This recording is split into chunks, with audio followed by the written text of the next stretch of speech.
Bonjour et bienvenue à tous dans un nouvel épisode de Channel Random. Alain Mattei, très heureux de vous accueillir pour un nouvel épisode à mes côtés cette semaine ou cette quinzaine, puisque nous sommes publiés tous les 15 jours. Raphaël Masmejean est toujours fidèle au poste. Bonjour Raphaël. Salut Alain, salut à tous.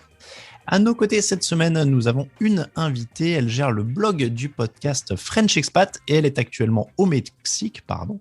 Bonjour Fanny Cohen. Bonjour. Fanny, très heureux de t'accueillir. Du coup, on a donné quasiment le thème de l'émission là dans l'intitulé du blog sur lequel tu travailles, puisqu'on va parler expatriation. Alors, French Expat, c'est à la fois un blog et un podcast. J'ai pas compté, il y a énormément d'épisodes. Je crois que vous en êtes quasiment déjà une centaine en 2 saisons, non ? C'est ça. On arrive tout juste au 100e dans quelques semaines. Ça va être la fin de la saison 2 avant d'attaquer les vacances et on espère une saison 3 l'année prochaine. Ouais, un par semaine du coup, pendant 52 semaines quoi, quasiment. Tous les lundis, un par semaine. On avait même commencé avec 2 par semaine et puis finalement, on s'en faut calmer parce que c'était beaucoup de travail. Et voilà, donc un par semaine. Donc on a beaucoup d'invités et on a une longue liste de personnes qui ont envie de participer. Et d'ailleurs, on les remercie tous d'avoir un si fort engouement pour French Expat. Mais c'est vrai qu'il faut qu'on choisisse dans les histoires. Alors, double casquette pour toi, Fanny, en tant qu'invitée, puisque donc il y a la rédactrice et la gérante du blog French Expat, mais il y a aussi l'expatrié, puisque on l'a dit, tu nous parles du Mexique, mais tu es aussi passé par les États-Unis, le Costa Rica, l'Espagne.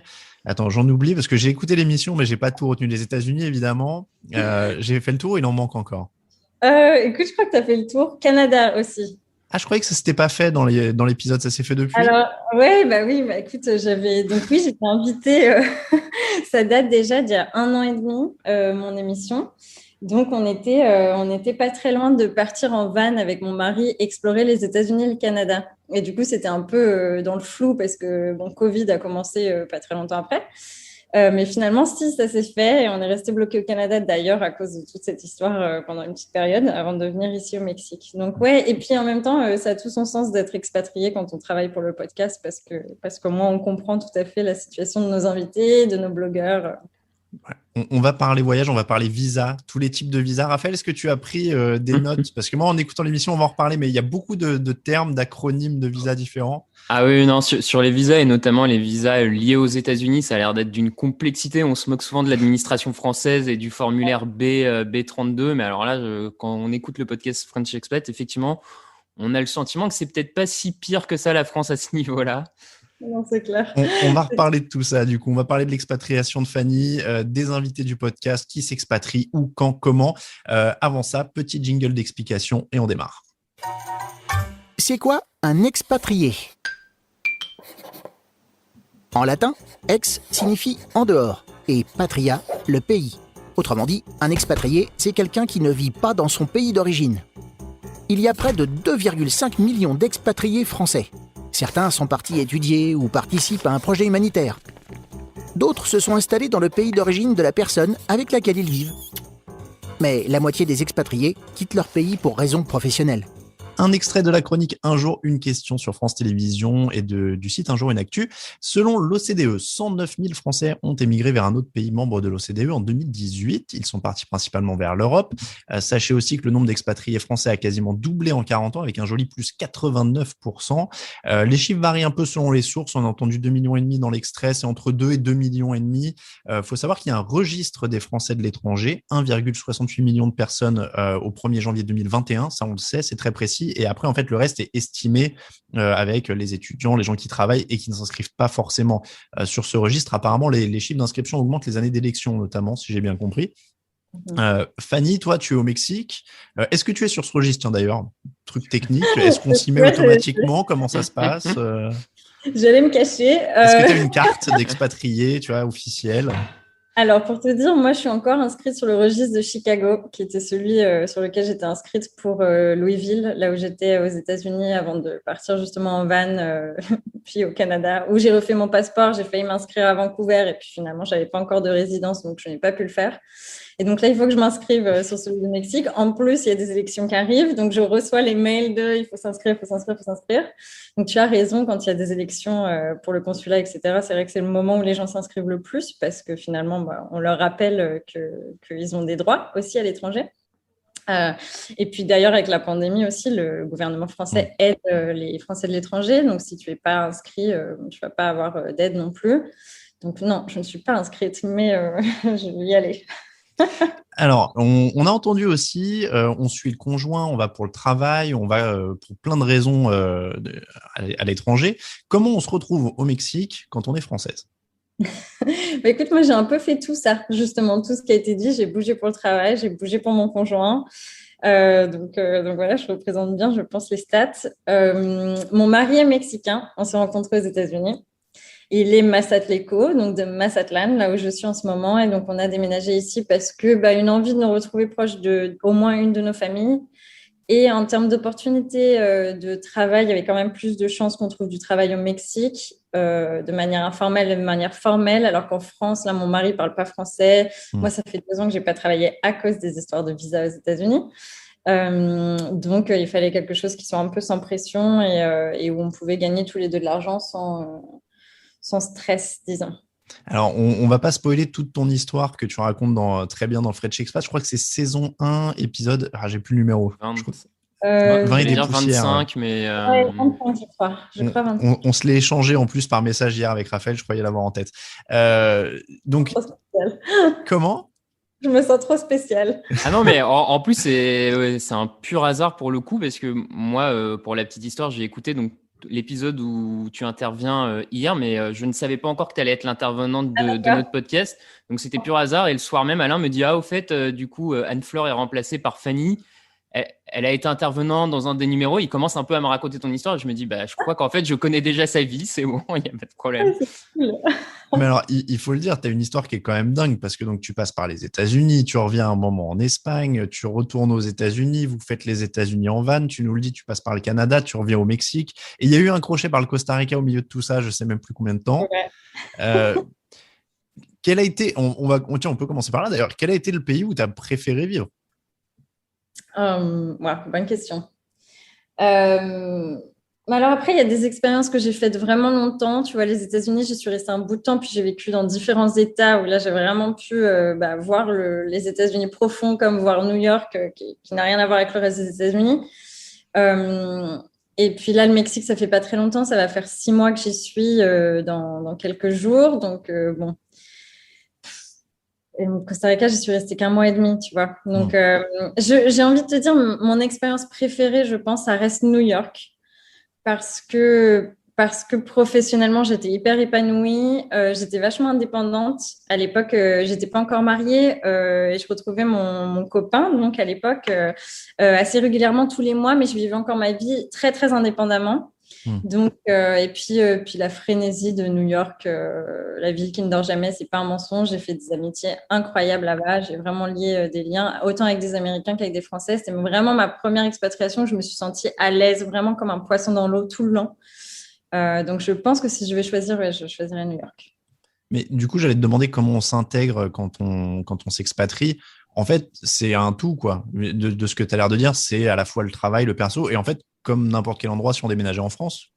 Ouais, complètement. Je pense que très sincèrement, déménager à 5 heures de chez toi en province ou à Paris, c'est tout aussi compliqué que l'étranger. La seule chose qui est vraiment difficile à l'étranger, c'est bien sûr l'adaptation à la culture et la langue.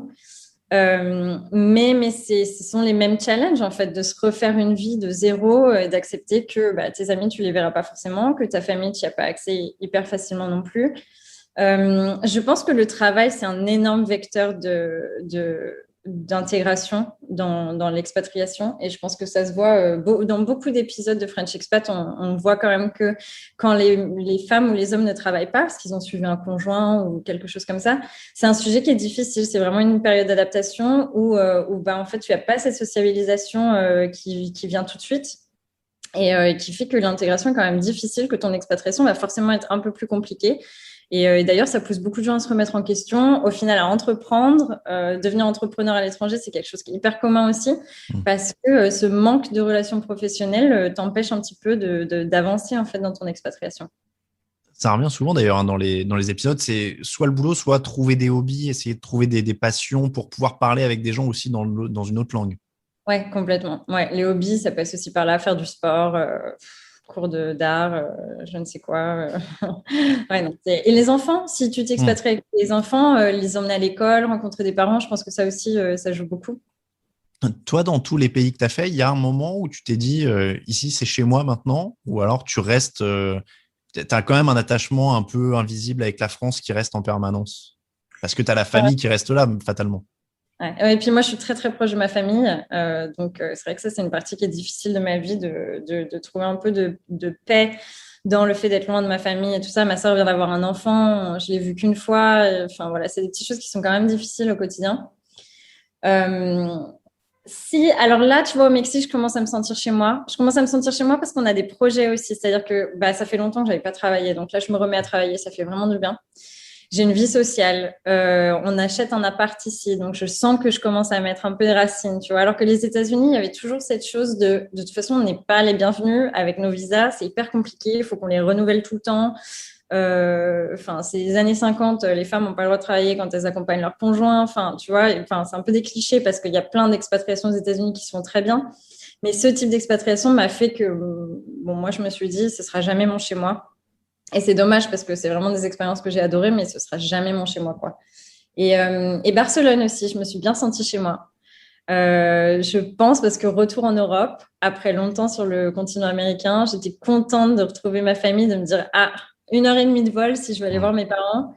Ça, c'était quand même aussi quelque chose qui m'a fait me sentir vraiment, vraiment bien. Tu vois, le côté, je suis à l'étranger, je parle un autre langage, je fais mon truc à moi, mais en même temps, je suis pas loin de chez moi. Raphaël, toi qui as été aux États-Unis, tu t'es senti bienvenu aussi à Houston? À Houston, oui, l'aéroport, c'était un grand moment de gros sentiment de bienvenue, effectivement, c'était assez incroyable.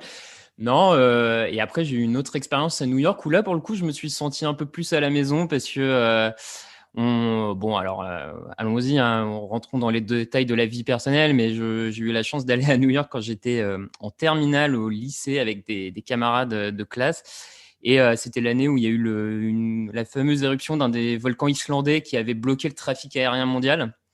Et du coup, notre séjour est passé de 6 jours à New York à quasiment une quinzaine de jours. On a doublé notre temps sur place. On s'est retrouvé à dormir dans le gymnase, à même le sol du lycée français de New York, jusqu'à que les parents, les expatriés français, du coup, à New York, aient pitié de nous et nous accueillent chez eux plusieurs soirs. Donc dans des familles fortunées vivant dans l'Upper West Side de New York. Donc à New York, je me suis senti bien à la maison quand j'étais chez les familles d'expatriés. C'était assez sympa à vrai dire, tu vois. C'est vrai qu'on n'a pas précisé, mais Raphaël, toi comme moi, alors moi je le dis, j'ai jamais été expatrié plus de 15 jours. Toi non plus, hein, Raphaël, on est d'accord. Non, non, non, pas plus de 15 jours, mais moi j'ai eu peut-être un peu, j'ai eu une petite expérience, on va dire, par procuration, quand ma conjointe est partie plusieurs mois vivre en Italie pour le travail, à Rome. Donc, du coup, j'ai vu un peu peut-être l'autre côté du conjoint qui est en France, qui se demande, bon, comment je vais aller voir ma conjointe qui s'expatrie un peu. J'ai eu un peu l'autre regard. Mais oui, non, sinon. Et t'as jamais pensé à la rejoindre à Rome? Ah si, j'ai passé de nombreux week-ends là-bas. Hein. Non, mais je veux dire définitivement. Non, parce qu'après, professionnellement, il s'est avéré que ça n'a pas continué. Donc voilà. Mais cela dit, je pense que si demain je devais m'expatrier, je pense que clairement l'Italie serait ma destination. Alors, c'est marrant parce que je vois des pays latins qui reviennent. Tu disais que tu étais plus à l'aise au Mexique que les États-Unis. Visiblement, ça n'avait pas été la folie en termes d'accueil. Il y a quelque chose dans les pays latins ou pas du tout qu'on ressent Alors oui, oui. Alors, et les États-Unis, il faut y nuancer parce que vraiment, comme je te dis, l'accueil sous Obama en 2015-2016, quand j'étais à New York, je suis la reine du monde hein, en tant que Française, aucun problème. Mais Louisville, sous Trump, dans un État qui est très, très pro-Trump, marié à un Mexicain qui travaille pas, là, bon, on est passé sur une expérience qui était complètement à l'opposé, quoi. Donc, je veux pas généraliser sur les États-Unis. C'est un pays qui est très accueillant. D'ailleurs, les gens sont très généreux. Mais c'est vrai que bon, en fonction de qui est président, de l'état d'esprit du pays, tout ça, forcément, ça change. Mais oui, carrément, dans les pays latins, je pense qu'il y a une culture qui est beaucoup plus proche de la culture européenne. Beaucoup plus chaleureuse. Pour moi, ça a été beaucoup plus facile de créer des amitiés avec des Latins en général dans toute ma vie, que ça soit expatrié ou non, qu'avec des Américains ou avec des Canadiens qui ont ce froid un petit peu de l'Amérique du Nord, on est hyper sympa, le small talk, ça se fait hyper bien. Mais par contre, quand tu commences à avoir des relations long terme, profondes, moi, j'ai eu un peu plus de mal personnellement à m'attacher à des gens et à faire durer ces relations et à me sentir vraiment avec des amitiés qui valent le coup sur le long terme, quoi. Mais Vas-y, Raphaël. Ouais, du coup, je rebondis un peu là-dessus. Et aussi, quand tout à l'heure, tu t'évoquais que tu n'avais pas forcément eu le sentiment d'être chez toi aux États-Unis, notamment à Louisville. Du coup, si tu ne te sens pas vraiment chez toi aux États-Unis, est-ce que tu arrivais encore à te sentir un peu chez toi si tu as eu l'occasion de revenir en France? Ou alors, est-ce que tu es du coup dans une phase où en fait, tu te sens chez toi nulle part et tu deviens un peu… Alors, est-ce que du coup, c'est entre le blues d'être nulle part chez soi ou alors au contraire, c'est presque cool, je suis citoyen du monde et enfin, dans quel état d'esprit t'étais à ce moment-là Écoute, pareil, je pense que ça a évolué avec le temps. Quand je suis rentrée une première fois de New York, là, je me sentais plus française. Je sentais un énorme décalage et je savais plus trop à quoi j'appartenais, à quel pays, à quelle culture.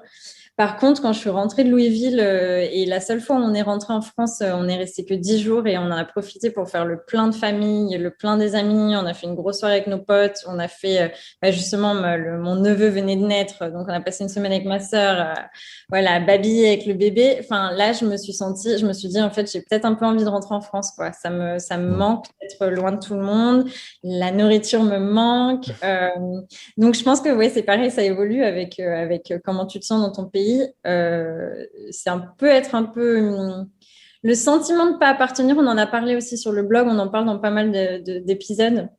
Le sentiment de ne pas appartenir à un pays ou à un autre, c'est énorme chez les expatriés. C'est vraiment un sentiment qui est hyper développé, tu peux retrouver dans beaucoup, beaucoup de témoignages. Et c'est hyper intéressant parce que c'est vrai que du coup, tu te défais de quelque chose en France, même si tu appartiens toujours à ton pays, il y a toujours des choses qui te plaisent, forcément, tes amis continuent leur vie, dont tu ne fais plus partie, même si tu appelles tes potes toutes les semaines, ça change quand même beaucoup de ne pas être les uns à côté des autres. Donc c'est clair que c'est hyper challengeant. Moi vraiment, je peux pas dire, ça dépend des périodes, ça dépend du pays dans lequel je suis. J'ai jamais eu le même sentiment vis-à-vis de la France. Et puis plus là je vieillis, j'approche de mes 30 ans, est-ce qu'on va avoir envie d'avoir des enfants dans 4-5 ans, est-ce que ça vaut le coup de les avoir ici, est-ce que ça vaut le coup de les avoir en France?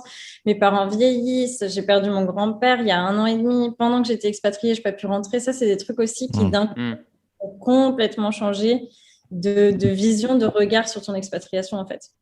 Après, la notion de s'affranchir de son pays psychologiquement, c'est presque intéressant parce que ça a l'air de t'ouvrir le monde aussi. Si c'est fait sainement tout en gardant tes racines en France et en appréciant de revenir, ça te fait sauter une barrière où en fait le monde littéralement s'ouvre à toi, quoi. Mais carrément, carrément. Et puis tu sais, t'as des petits trucs stupides. Moi, je regarde Pékin Express tous les mardis, tu vois. Je regarde ma télé française. Ça me fait me sentir proche de ma famille parce que j'envoie des textos à ma mère tout le long. et tu vois, je garde ma culture française. Et bon, ici, si je vois des pâtes panzani, je vais payer 4 balles mon paquet. Ça me fait plaisir une fois de temps en temps, tu vois. Parce qu'il y a vraiment TV5 Monde partout dans le monde, alors, c'est vrai? Ouais. Bon, après, nous, on a un système hyper sympa ici au Mexique. C'est un Amazon Fire Stick, tu vois, où tu peux mettre d'accord. etc. Ça y est, là, après 6 ans d'expérimentation, on commence à connaître les bons plans. Non, mais du coup, il y a la télé du monde entier. C'est vrai que je parle comme un vieux qui regarde TV5 Monde dans les chambres d'hôtel, mais en vrai, il y a Internet. Maintenant, tu peux aller sur France TV ou sur m6.fr. Je sais même pas pourquoi je dis ça. C'est ça. Et puis nous, le fait qu'on ait vécu aux États-Unis aussi longtemps, c'est vrai qu'on regarde pas mal les chaînes américaines. Donc, on est content de pouvoir trouver ça aussi. On l'a pas précisé, je le dis juste pour nos auditeurs, mais Louisville, donc c'est dans le Kentucky, c'est plutôt un État du Sud. Hein. C'est aussi pour ça que tu disais que c'est une ambiance plus particulière que New York en l'occurrence. Ouais, alors c'est dans le milieu, c'est ça aussi le Kentucky, c'est qu'ils se prennent pour un État du Sud dans le sens en termes de culture, voilà. Mais c'est quand même vachement dans le milieu, c'est juste à côté de la Virginie, tout ça. Mais ouais, c'est pas très connu, hein, le Kentucky. Il y a le derby, donc les courses équestres, mais sinon, il n'y a pas grand-chose. Hein. Et alors, tu me disais, tu as traversé les États-Unis en van. Du coup, tu es allé d'où à où? Parce que là, tu as dû voir à peu près tous les styles d'Américains, si je peux dire ça comme ça. Ouais, c'est bon. Mais j'avais déjà pas mal voyagé dans les États-Unis. On avait fait la Californie, tout ça avant, le Nevada, etc. On avait fait Yosemite, toute cette partie-là. En van, on est parti du coup du centre Louisville. On a fait l'Illinois, on a fait les Grands Lacs. On a fait le Colorado, le Nouveau-Mexique. On a fait le Missouri, on a fait le Texas. Je le fais pas du tout dans l'ordre, je suis désolée pour les gens qui seront sur une map, mais je vous invite à aller sur mon blog et il y a 2 ou 3 maps du voyage qu'on a fait. On est remonté par le Dakota du Nord, Dakota du Sud, on a fait l'État de Washington et ensuite on est monté au Canada du coup faire toute la partie ouest. Et pour le coup, ce genre de voyage-là, plus que l'expatriation dont tu parlais, la vie au quotidien, je suppose que ça doit être agréable parce que c'est vrai que pour y être allé aussi plusieurs fois, les Ricains sont quand même plutôt très avenants avec les gens de passage, quoi. Ouais, quand tu n'es pas sur une vie quotidienne, les États-Unis, je veux dire, c'est hyper canon. Et même, il y a des endroits où une vie quotidienne est géniale. Mais c'est vrai qu'un voyage comme ça, ouais, c'est l'expérience d'une vie. On n'a qu'une envie, c'est de le refaire parce que y a des choses qu'on n'a pas pu faire. On avait prévu un voyage de 6 mois à la base, on n'en a fait que 3 aux États-Unis. Et on avait prévu de faire toute la côte, la Californie, l'Oregon. On avait prévu de monter jusqu'en Alaska, mais comme les frontières étaient fermées, on s'est vite retrouvé bloqué. Mais ouais, c'est l'expérience d'une vie. Ceux qui en rêvent, je vous dis, faites-le. C'est juste incroyable.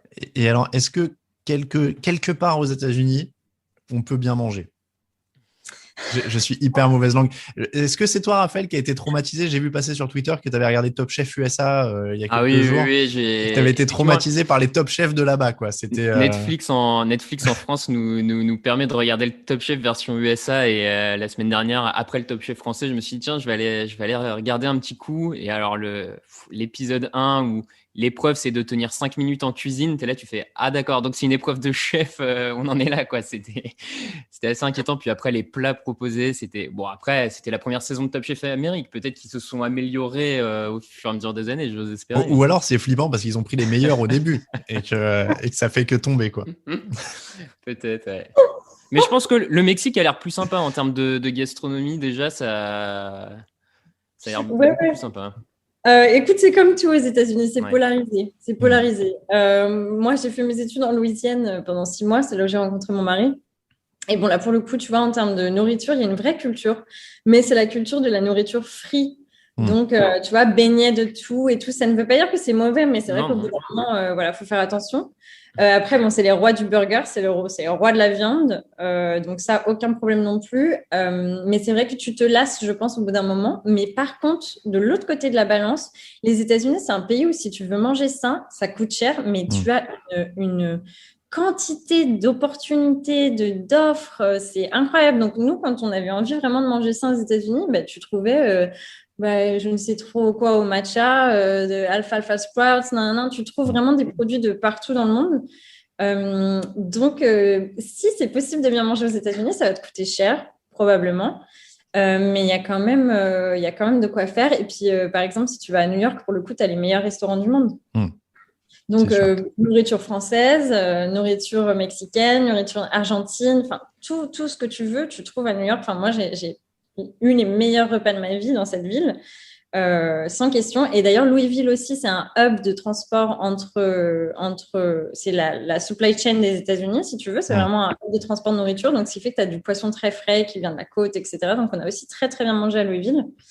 Mais c'est vrai que c'est un style, il faut faire attention, il ne faut pas se laisser dépasser par Burger King. Je force le trait parce que c'est vrai qu'en y allant dans des périodes de 1 semaine ou 2, pour le boulot, en plus, tu retombes souvent sur les mêmes choses et ça devient là, pour le coup, tu as vite envie de rentrer en France. Et j'avais vu un reportage très traumatisant. Alors, toi qui es passé par le Texas, j'avais vu, comment on appelle ça, les fers, enfin, tu sais, les grandes fêtes, kermesses, fêtes foraines, etc. Et en fait, c'était un truc au Texas où il faisait frire tout. C'est-à-dire qu'il servait du beurre frit. Donc, je pense que c'est le truc qui fait littéralement exploser tes artères. Si tu dois passer une prise de sang, tu vois, par exemple, moi, je dois passer une prise de sang bientôt, il faut que tu sois à jeun depuis 4 jours pour faire baisser ton cholestérol. Ah ouais, non, c'est clair. Non, mais alors, tout est plus grand, tout est plus fou au Texas aussi. C'est vraiment une culture de cet État qui est vraiment over the top. Et au Mexique, alors pareil, moi, c'est pas moi qui y suis allé, mais c'est vraiment c'est une anecdote d'un ami, je vais pas balancer son nom, mais qui avait. Alors, est-ce que c'est si épicé que ça? C'est ça ma question, parce que en fait, j'ai un pote qui y est allé et il était chez un ami mexicain qui lui a dit tu peux goûter ça, mais vas-y doucement. Et en fait, il a fini aux urgences. Ah ouais, ouf, ouais.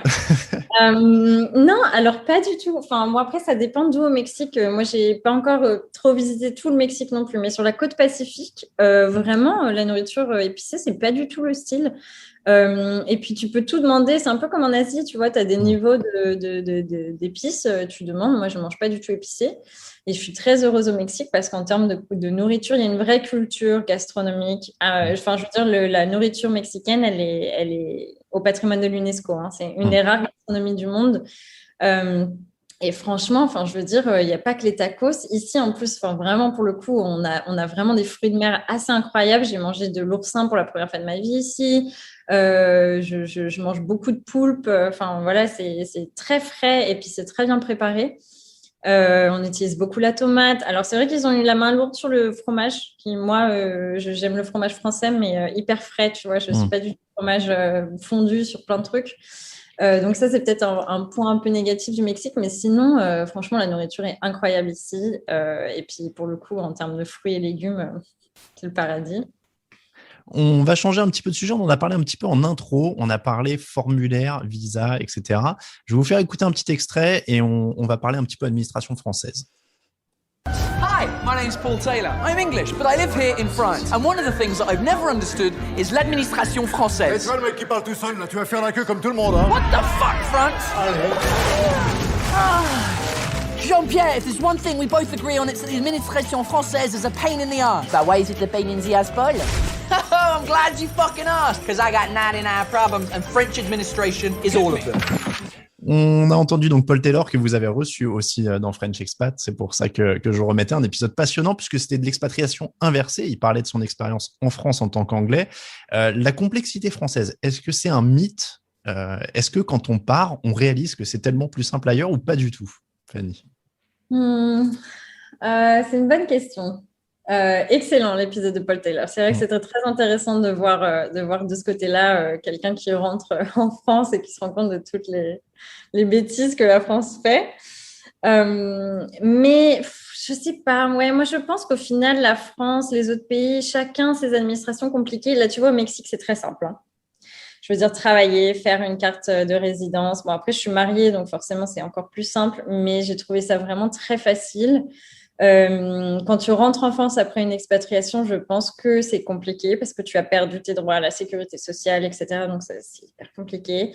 Encore, là, moi, il faut que je fasse mes impôts en France. Je trouve que ça s'est quand même vachement amélioré ces dernières années. Tout est sur Internet et tout ça. Je me suis mise en auto-entrepreneur quand j'étais à Louisville en pensant que j'allais peut-être pouvoir bosser des États-Unis. Hyper simple aussi. J'ai trouvé que vraiment, c'était facile. Les États-Unis sont renommés pour être très compliqués. Comme on disait, voilà, il y a beaucoup de visas, chaque visa est différent, ça coûte très cher. Le truc de l'administration française, c'est qu'en plus, c'est plus ou moins gratuit, tout est gratuit. Donc, de ce côté-là, ouais, je pense que ça te remet à niveau un petit peu de voir d'autres pays. Il y en a qui sont beaucoup plus simples, ça c'est sûr, mais peut-être que la France n'est pas le plus compliqué administrativement non plus. Alors, si je comprends bien, aux États-Unis, c'est facile de prendre un appart. Grosso modo, tu vas trouver quelqu'un, tu as le loyer, bon, ça passe. Mais les visas, c'est un vrai point compliqué, quoi. C'est-à-dire qu'en écoutant ton épisode, on entend des sigles, on entend j'ai pris tel visa, j'ai dû revenir, il y avait une délai de carence, celui-là, il est payant, celui-là... Je vais t'avouer, j'étais un peu démuni parce que je vous écoutais en faisant du sport. Et là, je me disais, mince, j'ai pas Google, donc je peux pas te taper parce que tu disais, oui, mais là, je suis parti en VAT. Je sais plus c'était quoi. Il y en avait un, c'était... le volontariat international, l'autre Bon, c'était... ça, c'est en Espagne, le VIE. Ah voilà, le Ouais. VIE, voilà. Donc, parce que je vous entendais parler, là, tu es parti en VIE, là, il a fallu que je demande. Et donc, après l'émission, il a fallu que je me retape des trucs sur Google pour vérifier ce que c'était, parce que je connaissais pas du tout. Il y a aussi ça quand même, il y a plein de types d'expatriation aussi. C'est-à-dire que tu peux partir dans plein de cadres différents. Par exemple, le VIE, en fait, c'est une super opportunité quand tu as moins de 28 ans, si je comprends bien. C'est canon. Alors, le VE, c'est vraiment le gouvernement français qui a créé ça pour les jeunes. Alors, je crois même que c'est 30 ans maintenant, si je ne m'abuse. Enfin, c'est peut-être 28, mais il me semble que ça a changé il n'y a pas très longtemps. Et donc, tu peux partir littéralement partout dans le monde, dans des entreprises françaises qui embauchent des Français pour développer leur activité à l'étranger. Donc, si tu as envie de partir en Afrique, clairement, c'est une superbe occasion de le faire. En Amérique latine aussi. Les États-Unis, c'est très compétitif, évidemment, parce que c'est un pays qui est beaucoup demandé. Donc, il n'y a pas beaucoup d'offres. Il y a beaucoup, beaucoup de demandes. Donc, moi, à l'époque, je n'avais pas pu faire un VIE aux États-Unis, mais j'avais pu faire un VIE en Espagne. Et donc, tu es payé en euros, généralement. Ou alors, tu es payé en... Ouais, si, tu es payé en euros. Donc, dans certains pays, c'est hyper avantageux aussi parce que tu as ce statut d'expatrié qui gagne son argent européen pour le dépenser dans une monnaie qui est beaucoup moins forte, par exemple au Mexique. Ensuite, un autre visa qui est hyper connu, c'est le PVT. Ça se fait en Australie, au Canada. C'est permis vacances-travail. Ça, on a beaucoup de nos invités qui ont fait un PVT. Parce que ça te permet normalement de partir sans travail et d'en trouver un sur place pour survenir à tes besoins pendant que tu prends des pauses aussi. Donc, alors, autant tu peux travailler sur des fermes, tu peux faire ramassage de fruits, etc. Mais tu peux aussi faire des jobs marketing, finance, vraiment ce qui te plaît. Donc, ça, c'est canon. Et après, aux États-Unis, alors là, c'est une vraie jungle. On est justement en train de préparer d'ailleurs un article sur le blog au sujet des visas époux, des visas fiancés sur les États-Unis. Rien que ça, c'est déjà 3 visas différents. Donc, voilà. Mais ouais, moi, je suis passée par... j'ai fait un VIE. Ma première fois aux États-Unis pour les études, j'étais sur un visa J1. C'est le visa des étudiants ou des stagiaires. Ensuite, je suis passée en visa B2, qui est un visa touristique où tu ne peux pas travailler quand tu attends un autre visa.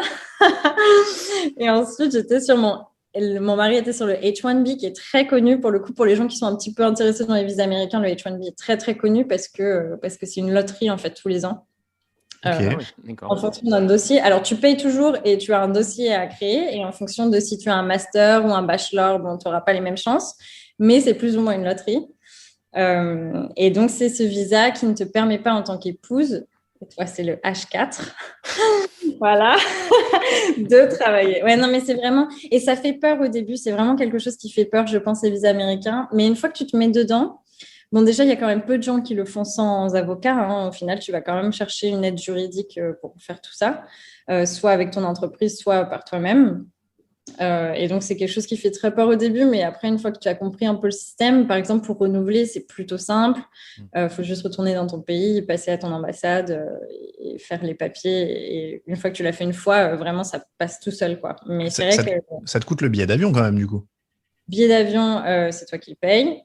Ton hébergement, si tu peux pas retourner chez tes parents, parce que par exemple, pour mon mari, le consulat le plus proche, il est à 5 heures de route. Donc, ça veut dire hôtel sur place. C'est 2 jours de rendez-vous. Donc, tu es obligé de dormir une nuit, obligatoirement. Sans plus, il faut être là les premiers parce qu'il n'y a personne qui te donne un rendez-vous à 7 heures du matin. Il faut faire la queue. Et au Mexique, en plus, tu sais, tous les résidents mexicains doivent avoir un visa, même pour le tourisme. Il n'y a pas d'ESTA. Donc, même les gens qui viennent pour un visa touriste, pour aller à Disney World ou je ne sais quoi, ils font aussi la queue. Donc, c'est autant te dire que franchement, il faut avoir envie d'y rester aux États-Unis. Ouais, c'est ça. Et il y en a un dont tu parlais dans l'émission qui était payant. Il y en a un qui était en milliers de dollars de mémoire. Ah ouais, mais ils sont tous payants. Hein. C'est soit ton entreprise travaille, ton entreprise le paye. D'accord. Donc là, tu t'en fous. Parce que voilà. Bon, après, généralement, tu es un peu moins bien payé parce qu'ils savent aussi qu'ils ont 10 000 dollars à dépenser pour ton visa, quoi. Parce que ça peut monter jusqu'à 10 000 dollars. Ah oui, complètement. Ah oui, moi j'étais naïf, je pensais que c'était comme en France et que tous les papiers étaient gratuits. Tu perdais juste le temps à le remplir. Mais Non, ça monte. Les pétitions, c'est hyper impressionnant. Les prix sont énormes. Et puis après, du coup, il faut payer ton avocat. Et puis alors là, bam. Ah oui, donc c'est quand même, c'est pas à la portée de tout le monde d'émigrer aux Ah États-Unis. non, pas du tout. Et tu vois, alors je rigole parce qu'on regarde un truc de télé-réalité hyper stupide ici aux États-Unis qui s'appelle 90 Day Fiancé. Et donc, je sais pas si vous connaissez, c'est une émission sur des Américains qui amènent des Européens, d'autres pays, des Africains, machin, aux États-Unis en étant fiancés.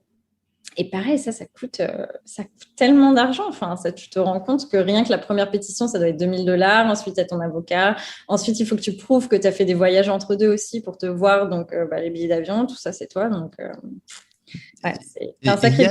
Il y a des pays en dehors des États-Unis, il y a des pays où tu peux arriver, poser tes valises, dire j'ai pas de boulot, je vais trouver un boulot et advienne que pourra, c'est l'aventure ou ça n'existe plus l'aventure en fait? Alors, techniquement, je pense que dans beaucoup de pays, tu n'as pas le droit. Je suis sûre que ça existe. Moi, je ne m'y connais pas très bien. J'ai l'impression qu'en Asie, il te faut un visa. En Australie, il te faut un visa. En Afrique, j'en ai aucune idée. Moi, je suis vraiment jamais allée, donc je ne peux pas te dire. Et puis, on n'a pas eu énormément d'invités qui ont parlé de visa, donc je ne me rends pas compte. Mais par exemple, au Mexique, c'est le pays que là, je peux connaître le mieux. Je sais qu'il y a beaucoup de digital nomades qui viennent s'installer ici, qui prennent un visa touriste, qui est hyper facile à obtenir. Donc, tu arrives avec ton avion et ils te donnent un visa touriste, généralement pour 6 mois.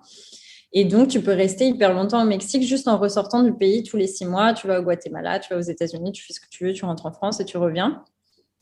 Et tu peux continuer ton activité. Ensuite, par contre, si tu trouves un travail sur place, je pense que dans certains pays, c'est très, très illégal de venir en tant que touriste et ensuite commencer à travailler. Mais comme ici, il y a beaucoup de travail encore qui est illégal, bon, je ne suis pas sûre qu'il y a beaucoup de gens qui vont checker en fait ce que tu fais. Tu vois ce que je veux dire? Je pense que le Mexique et puis encore des pays d'Amérique latine vont probablement être beaucoup plus tranquilles de ce côté-là parce que tu peux un peu faire ton truc. Après, si tu veux travailler de manière légale, je pense qu'il y a quand même des moyens un peu plus faciles d'aller à l'immigration, leur demander des papiers. Oui, donc ça reste quand même quelque chose à préparer, hein, une expatriation. Hein. C'est moins spontané que ça pouvait l'être il y a 20-30 ans, ça c'est clair. Sauf peut-être du coup en Europe, j'ai envie de dire, si tu restes en Europe, où là, par tous les accords de libre circulation, etc., je suppose que tu peux encore partir en Europe un peu à l'aventure et te dire, je trouverai un boulot sur place au dernier moment. Et puis, Ouais, Schengen à fond. Ouais, en Espagne, tu y vas, tu peux trouver un job et tu n'as pas de problème. Tu peux t'inscrire très facilement sur les registres. Oui, l'Europe à fond. Alors, l'Angleterre un peu moins maintenant. Avec le Brexit, j'ai cru comprendre que c'était quand même un peu plus compliqué maintenant. Mais sinon, ouais, en Europe complètement, par contre. Alors que Londres est une des grosses terres d'expatriation, hein, puisqu'il y a alors je veux pas dire une bêtise, je crois que c'est 350 000 ou 400 000 Français à Londres, puisque c'est la 5e ville française, en fait, si on prend juste le nombre de Français installés. Je vais me permettre une question un peu cash, mais avec tout ce qu'on vient de dire, avec le prix des visas, avec tout ça, la préparation, le boulot, il y a Internation qui a sorti une étude qui disait que 83% des expatriés mondiaux sont diplômés du supérieur. Je ne vais pas vous faire tous les chiffres, mais en gros, 3/4 des expats travaillent, il y a les cadres et assimilés qui sont majoritaires. Est-ce que s'expatrier, c'est un truc de riche, ou en tout cas, est-ce que c'est un luxe, ou voilà, c'est pas quelque chose qui a l'air d'être à la portée de toutes les classes sociales?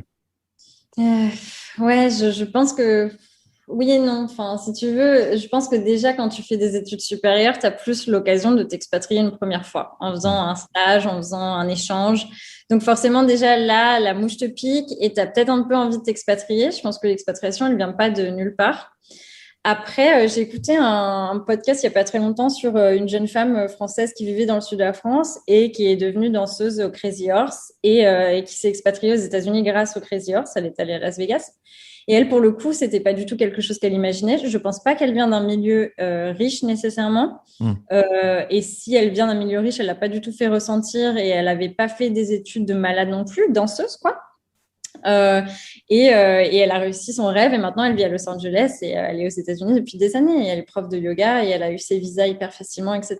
Donc je pense que il y a quand même il y a quand même des opportunités. Tu vois, les gens qui viennent ici en digital nomade au Mexique, je pense très sincèrement que c'est pas forcément des gens qui viennent de milieux riches parce qu'un billet pour le Mexique en période basse, tu peux t'en sortir pour 300-400 euros si tu vas vers Cancun en direct. Après, ici, le logement est quand même peu cher.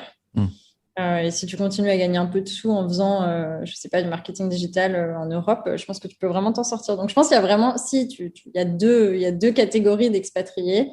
Et puis, à force d'expatriation aussi, comme c'est des boulots qui apportent beaucoup, je pense, financièrement aussi, je pense que tu deviens de plus en plus riche, expatriant, quoi. Enfin, Mais c'est vrai que je me permettais la question parce que dans les épisodes du podcast, on entend quand même souvent des noms de grandes entreprises ou de grosses organisations qui reviennent. Donc, c'est vrai qu'il y a ce côté. Et puis après, bon, c'est comme tout, mais je suppose que quand tu as une éducation supérieure, t'es aussi plus au fait de ce qui se fait parce que quand tu fais pas d'études supérieures ou quoi, tu connais pas forcément tous les types de visas, toutes les possibilités qu'il y a pour s'expatrier. Même l'accessibilité du voyage, c'est aussi quelque chose qui, avec toute une partie de la population française qui part pas en vacances, qui n'est jamais allé à l'étranger, je pense que du coup, c'est des gens pour qui, avant potentiellement d'atteindre les études supérieures, le fait même de s'expatrier n'est pas une possibilité en soi, n'est même pas, enfin, ça rentre même pas dans le cadre mental.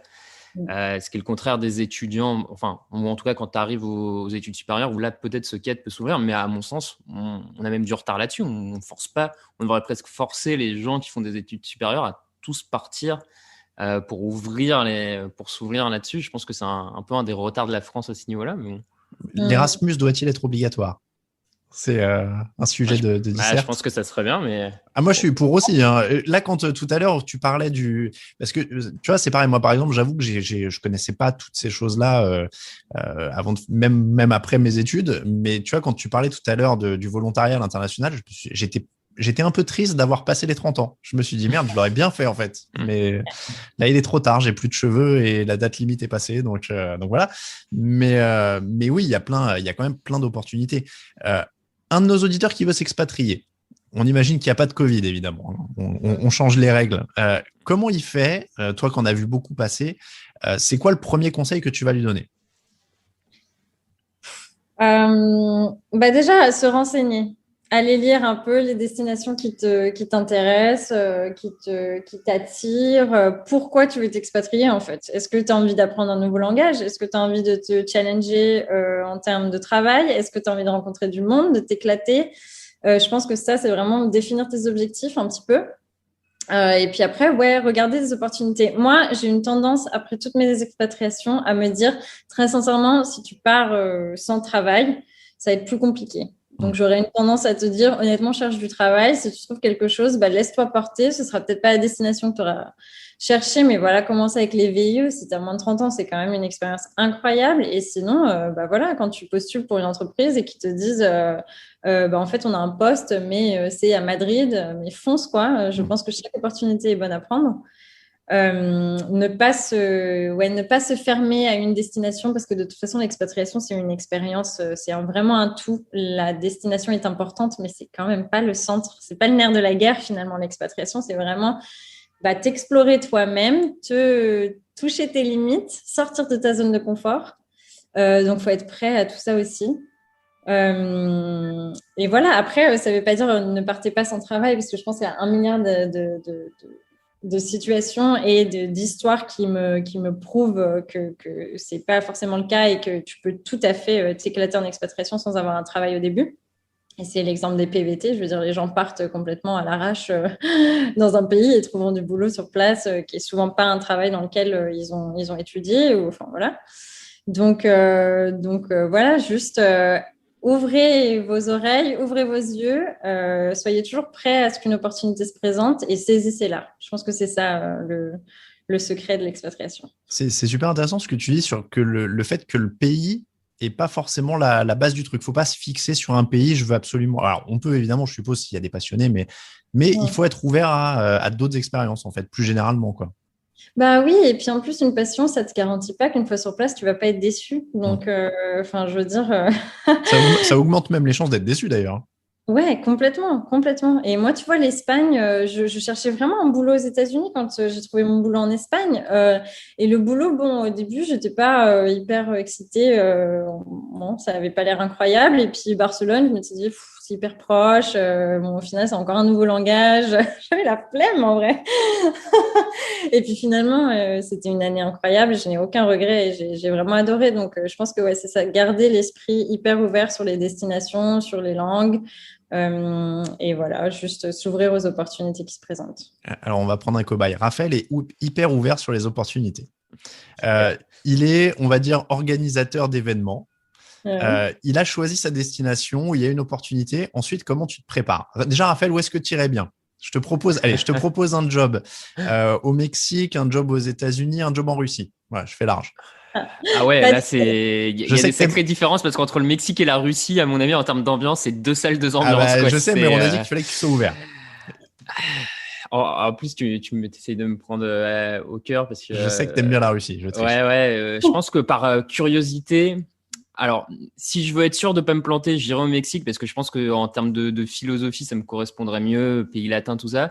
Mais alors, si par contre je me dis expérience totale et par pure curiosité, je pense que ça serait la Russie parce que je pense qu'il n'y a pas beaucoup plus de pays fascinants et aussi différents que ce que, même si c'est proche de l'Europe et que c'est collé à l'Europe, je pense que c'est vraiment autre chose, quoi. Donc, il y a un très très bel épisode de French Expat qu'on vous conseille sur la Russie et l'Ukraine parce qu'il est allé un petit peu en Ukraine aussi, votre invité dont le nom m'échappe. Mais donc, Raphaël a décidé d'aller en Russie. Comment il se prépare maintenant? Il faut faire quoi? Il faut prévenir la famille. Comment tu fais quand tu as un appart? Comment tu fais? Il y a tout ça aussi. Organiser ça paraît immense, je trouve. Déjà, bonne réponse. Je pense que le plus tu sors de ta zone de confort, le mieux c'est. Donc, la Russie, moi aussi, c'est un pays qui m'attire à fond, et même s'il a l'air de faire assez froid. C'est un peu c'est un des soucis. Raphaël aime bien le chaud en plus. Alors, là, c'est bon. Non, mais c'est pas grave, tu iras au Mexique plus tard, tu vois. Oui, voilà, c'est ça. À la Russie, tu auras encore plus de plaisir. C'est vrai que ça paraît énorme, les choses à faire. Je pense qu'il faut prendre chaque chose une par une. One step at a time, vraiment. Ton appart, tu commences à regarder tes dates. Si tu as déjà fait ton visa et que c'est ton entreprise qui s'occupe de tout pour partir en expatriation, toi, tu te focuses vraiment sur laisser les choses de manière propre en France. Si c'est un départ qui est pour 6 mois, si c'est un départ qui est pour 3 ans, si c'est un départ qui est indéfini aussi, ça va changer les choses parce que tu vas peut-être vouloir sous-louer ton appart, tu vas peut-être vouloir redonner ton appart. Tu vas peut-être vouloir acheter avant de partir. Qui sait, tu vois? Enfin, je veux dire, chacun a ses propres besoins. Le plus important, c'est bien sûr de prévenir ta famille et tes proches, si tu es proche d'eux. Ça, est-ce qu'il ne faut pas le faire un peu au dernier moment? Parce que est-ce que c'est parce qu'il y a le plus de chances de potentiellement te retenir les proches, la famille, les amis? Et du coup, est-ce que tu n'as pas intérêt à te le garder un peu une fois que c'est fait, le billet est en main? Enfin, tu me diras, ça doit correspondre à ta mentalité et de la façon dont tu vis ces relations-là, mais Je pense très clairement, ça dépend parce que moi, je n'arrive pas du tout à tenir ma langue, tu vois. Même quand c'est pas sûr et que je suis en train de passer mes premiers entretiens, il faut que j'en parle à mes parents, quoi.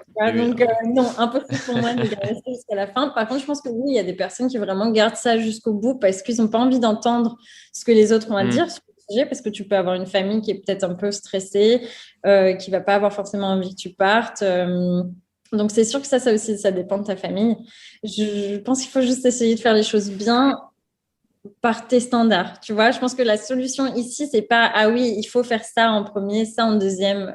Je pense qu'il faut vraiment faire les choses comme toi, tu le sens, de façon à ce que tout le monde se sente bien de ton départ, que toi, tu te sentes prêt surtout. Cette expérience, de toute façon, elle est un peu égoïste. Une expatriation, c'est quand même c'est quelque chose qui est très personnel.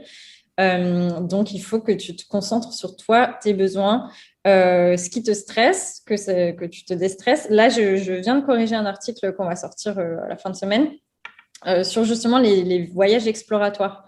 Donc, on a un de nos blogueurs qui, pour le coup, lui, a voyagé 2 fois autour du Québec et de Montréal pour s'assurer que son expatriation allait bien se passer, pour faire des repérages, pour déjà trouver un appart avant de venir.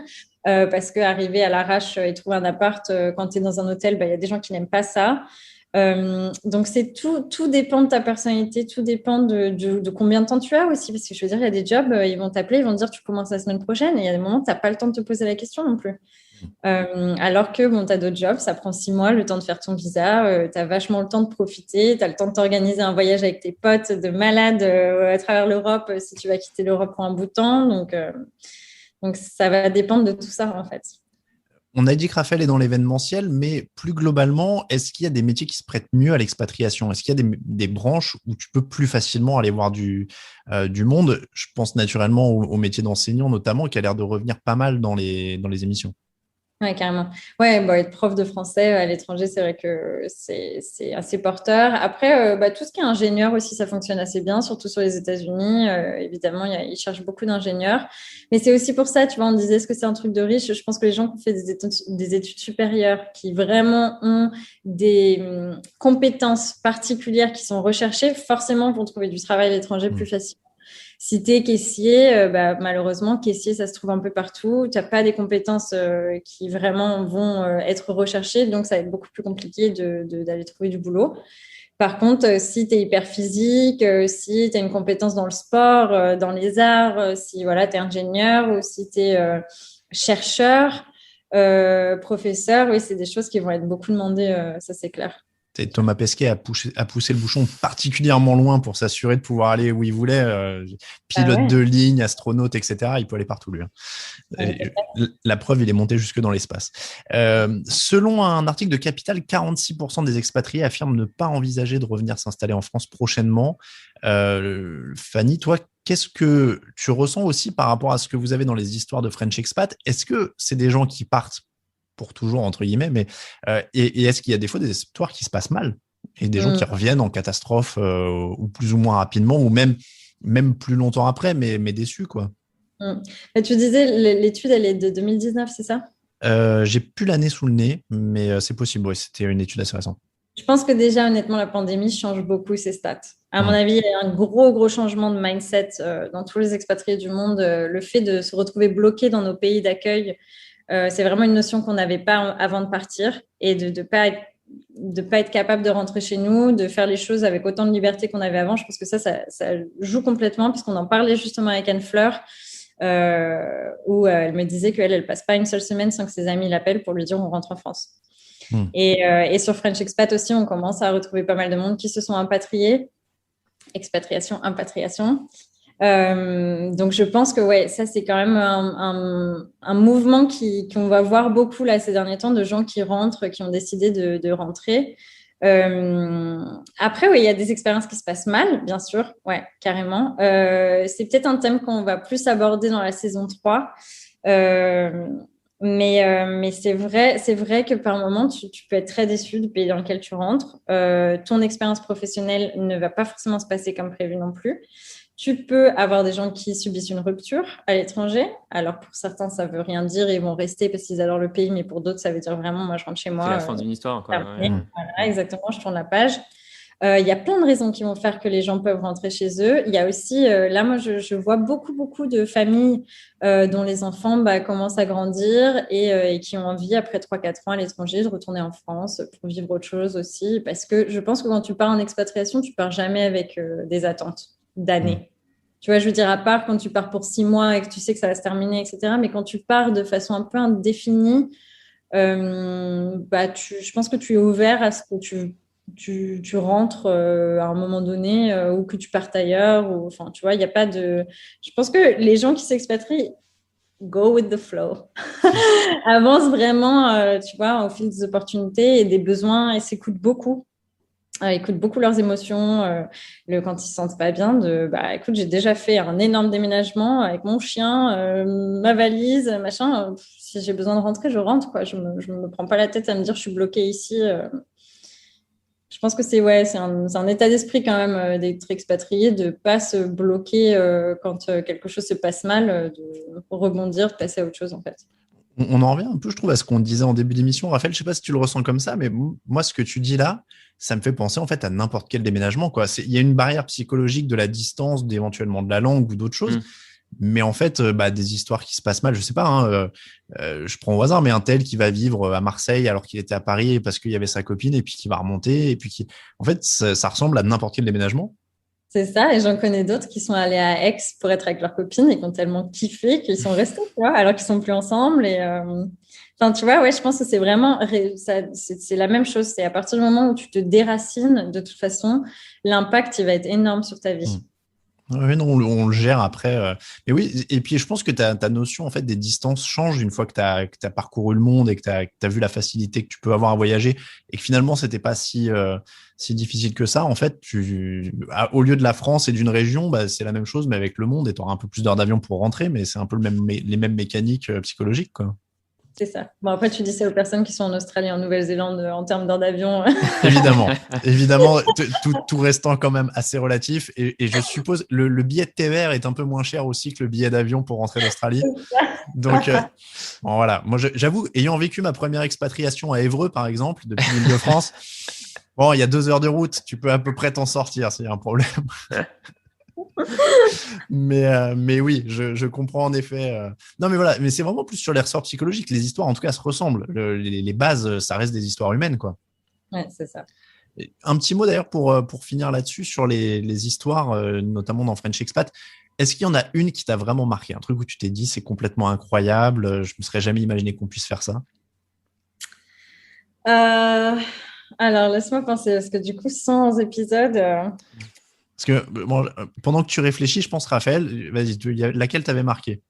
Ouais, j'ai bien aimé donc celle dont tu parlais tout à l'heure là sur la Russie et l'Ukraine, mais il y en a aussi une que j'ai trouvée assez incroyable, c'est l'histoire d'un couple qui est parti vivre sur une île au large de la Chine, une île pas connue de nous, mais qui pour les Chinois a un peu une destination un peu balnéaire, tout ça, et parce que le mec en fait était cascadeur à Euro Disney. Et a eu une opportunité d'aller faire des cascades en moto sur cette île-là, dans un parc d'attractions, alors que le mec avait toujours vécu en Île-de-France, à côté de Marne-la-Vallée, et il se retrouve sur une île au large de la Chine. Enfin, tu te dis, okay. C'est là où ouais, effectivement, pour faire des cascades dans un spectacle, quoi. Là, j'ai trouvé le parcours de vie, du coup, complètement, et ça rejoignait ce que Fanny tout à l'heure disait, le côté que ça peut aussi venir de n'importe où et tomber un peu comme ça. Ouais. Attention, ne dis pas de mal de Marne-la-Vallée. Hein. C'est de là que j'ai émigré pour aller à Évreux. Alors. Non, je me permettrai pas. Personne ne peut dire du mal de Marne-la-Vallée. Je veux dire, il y a Disney. Exactement. Ouais, je trouve que ça, c'était une histoire assez incroyable. Il y en a une qui, moi, m'a particulièrement touchée de force. C'était celle d'une de nos invitées qui habite au Texas maintenant. Ils ont déménagé à Dallas parce qu'ils ont un enfant autiste et qu'ils n'arrivaient pas à trouver un soutien pour l'autisme de leur enfant en France, et que du coup, ils ont décidé de s'expatrier pour vraiment lui offrir une meilleure vie, une vie plus inclusive. Et ça, je trouve que c'est une belle histoire aussi de voir, pour le coup, c'est pas une décision égoïste, loin de là, c'est vraiment une décision hyper solidaire avec son enfant. Et c'est bien que ça soit possible de faire aussi, de changer de pays parce que tu sens qu'il te manque quelque chose pour ta famille. Ouais, ça m'a beaucoup plu comme histoire. J'essaie de penser à d'autres trucs, mais toutes les histoires, honnêtement, sont incroyables. Il y a des histoires d'amour trop belles. Il y a des histoires de changement de vie.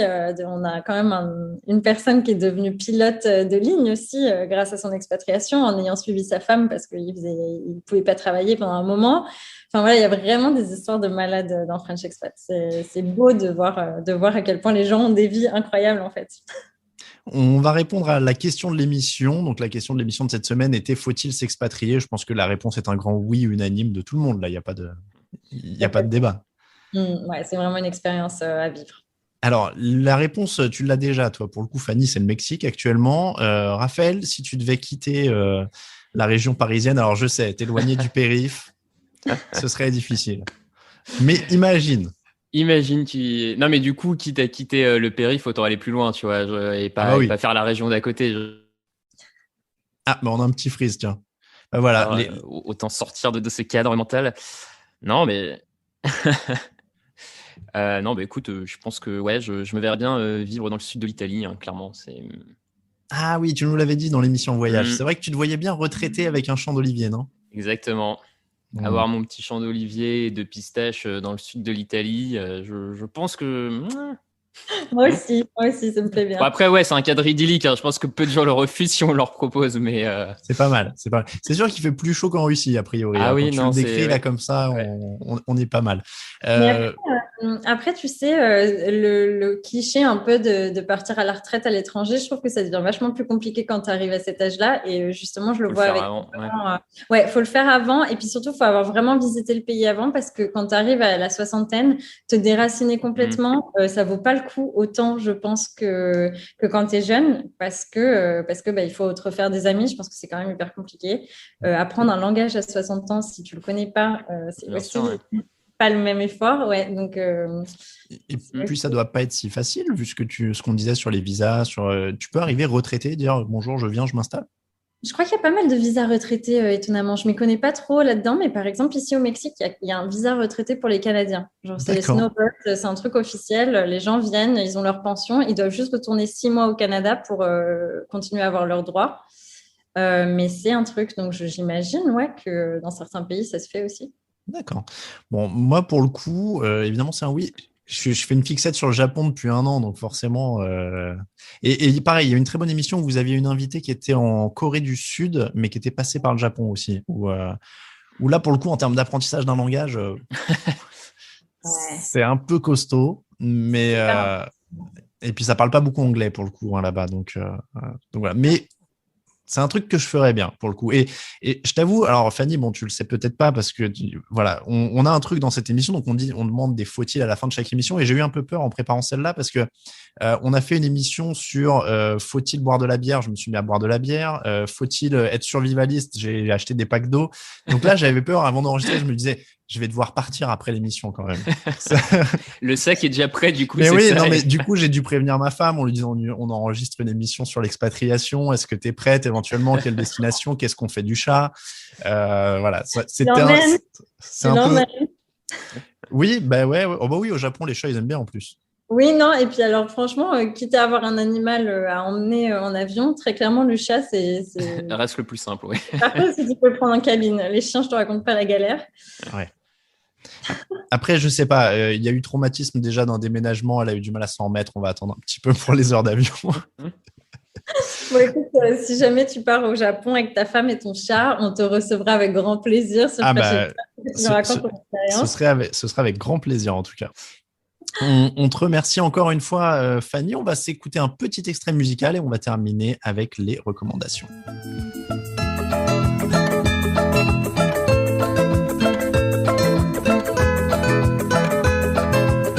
Cuando me buscan nunca estoy, cuando me encuentran yo no soy el que está enfrente porque ya me fui corriendo más allá. Me dicen el desaparecido, cuando llega ya se ha ido. Volando vengo, volando voy, deprisa, deprisa, rumbo perdido, perdido en el siglo. Un petit extrait de Manu Chao, évidemment. Pour terminer, on va terminer donc avec les recommandations. On va laisser notre invité commencer. Fanny, alors, je t'ai prévenu un peu au débeauté. Je ne sais pas si tu as eu le temps d'avoir quelque chose. Donc, pour ta recommandation. Alors, le premier truc qui m'est venu à l'esprit quand tu m'as envoyé le message pour me prévenir, c'est vraiment le dernier documentaire qui, moi, m'a bouleversée, qui est disponible sur Netflix et qui s'appelle My Octopus Teacher. Incroyable, vraiment. Il vient d'avoir l'Oscar, non, du meilleur documentaire. Tout à fait, et franchement, c'est mérité.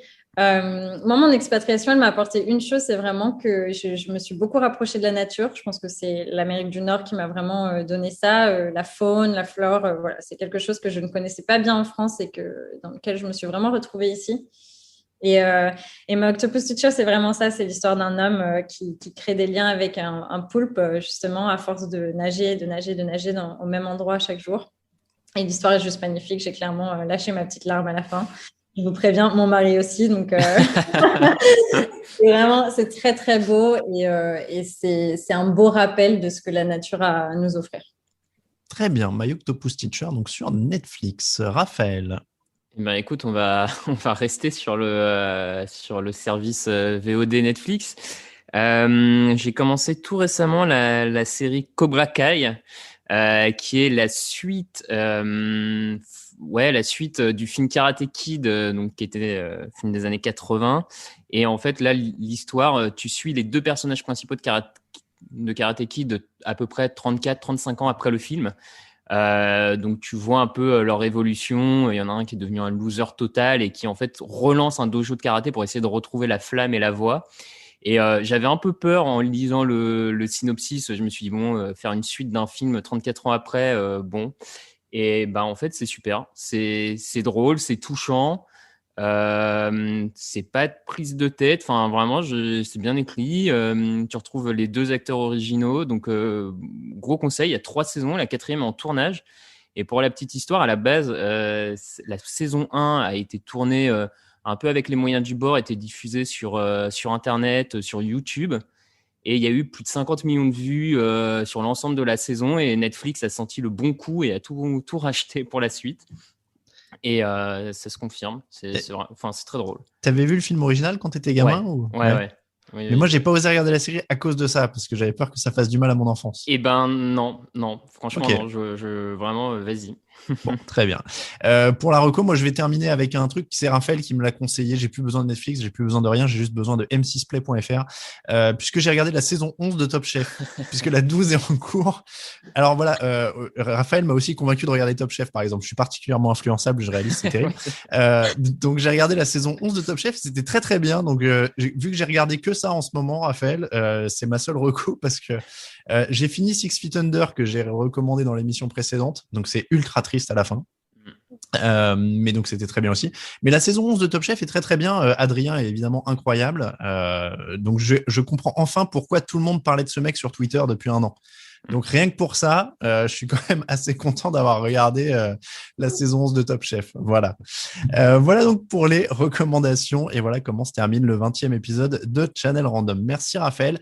Merci infiniment Fanny d'avoir été avec nous. On rappelle qu'on te retrouve donc sur French Expat, le blog, et dans un des épisodes de la saison 1 de French Expat pour ceux qui veulent connaître une partie de ton histoire du coup, parce que ça a quand même pas mal bougé depuis. C'est ça. Mais merci beaucoup à vous de m'avoir reçu. C'était un plaisir de parler de ce projet qui nous tient vraiment toutes, parce qu'on est une équipe de filles, à cœur. Eh bien, écoute, plaisir partagé. On salue d'ailleurs Anne Fleur, qui à la base, je dis ça parce qu'on y a fait allusion pendant l'émission, qui devait être avec nous initialement et qui a eu un petit pépin. Et voilà, on lui souhaite un bon rétablissement. En tout cas, merci encore et bonne continuation à toute l'équipe de French Expat. On vous recommande chaudement le podcast disponible sur toutes les plateformes.